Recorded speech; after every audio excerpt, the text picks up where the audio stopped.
You're listening to the Seven Figure Leap podcast. We're here to leverage rich relationships and smart strategies to take your business to the next level.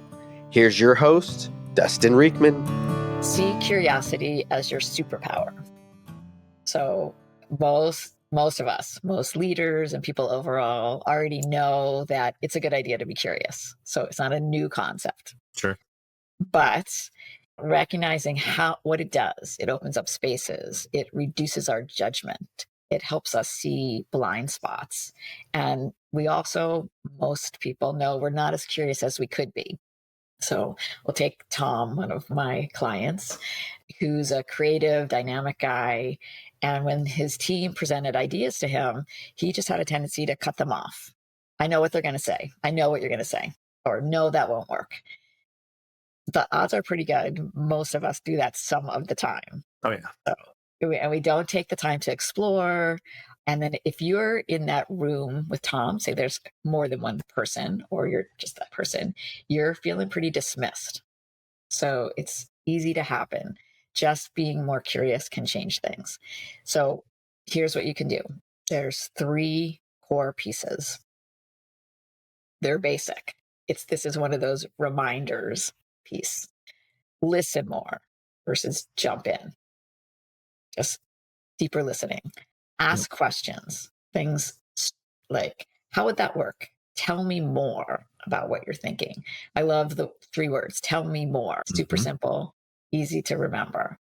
And then the third is check assumptions. We are constantly making assumptions and we don't check them out. So is this what you mean? Can you confirm that's what it is? Tom was able to make those changes, as are all of my clients. And then they're less frustrated and the team's less frustrated, able to solve issues. So those 3 practices are ask more questions, listen more deeply, check assumptions. And how, Dustin, do you see any place for that to make an impact in your work now, if you just were more curious? I also want to add, it works at home too. I was going to say, I think this really started sort of flashing, and in my mind was more on the home front. It's so you live with the same people for the most part day to day. And so I'm thinking of my wife and our one child who's still in the home. The other 2 are out in different phases of being out of the house. But the asking question part is really what jumped out to me. It's like, yeah, it's kind of like you mentally go through this immediate auto track of like, hey, yeah, you're going to tell me about your day. We got to get this thing done tonight. And I'll just say, I don't take a lot of times that presence of mind and that the same energy that I would use with the client and like pointing at my own daughter and be like, tell me more about that. Or like, what do you think about that? Or like, what do you think's coming up next? And just being curious about her and her day. Or the same could be said of my wife. After 24 years, it's easy to start making assumptions and running into routines. So this one definitely resonates. And I think it resonates more on that self-leadership front of like how I show up as a dad and as a husband. I think I'm frankly pretty good at this in the business because it's kind of the nature of what we do. But I think sometimes I exhaust that muscle during the day. And then at night, I'm not nearly as curious about my own personal relationships as I could be. Great observation and noticing it. And it is something, what I've seen is people sometimes start being more curious at home and then realize they could be more curious at work. Yes. I think so. Just play with that. I'll be curious to see what happens. So one more piece about curiosity that I want to share that I call kind of my master level. It's like a game changer. This might be new. Is this idea of remember it's all information. So whatever happens, see what happens as revealing something about another person. Could be what's important to them, what they're going through, about a situation or yourself. And if we can literally use the words, it's all information, it helps us calm down being reactive. So I'll give you an example. Just recently, a client had been working a ton of extra hours on a program that involved the community she was in. And she was furious when a more senior leader in her organization who was involved in the planning of the project did something that was going to screw up the plans. She was totally upset, over the top, kind of ready to stop working on the project. And she took her time to feel her feelings. That's another one of the practices.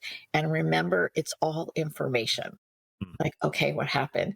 The senior leader wasn't trying to screw up the project on purpose. Right.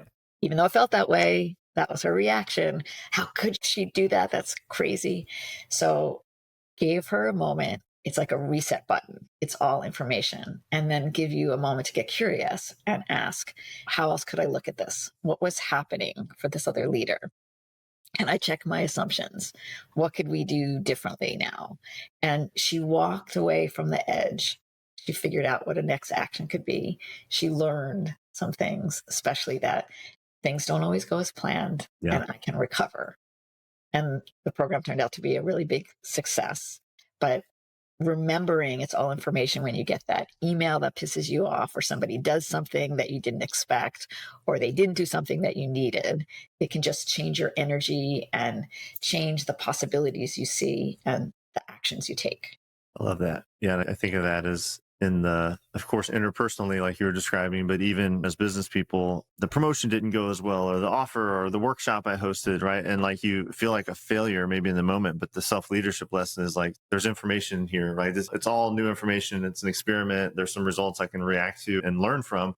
Therefore, it's not a failure, it's a learning, right? And like, exactly. It's feedback. Feedback. So it's giving me some feedback. So it's just a different way. Instead of saying feedback, it's information that's going to be of value to me. I like that. How do I learn from it? Do we have time for As I say, maybe we can do one more. I know we got just a few minutes. You got a bunch of these amazing lessons, and people should get the book to go deep. But yeah, if you want to pick one more, and we can kind of unpack that one, and then we'll wrap up here shortly. I'll do one more that's powerful and simple to remember.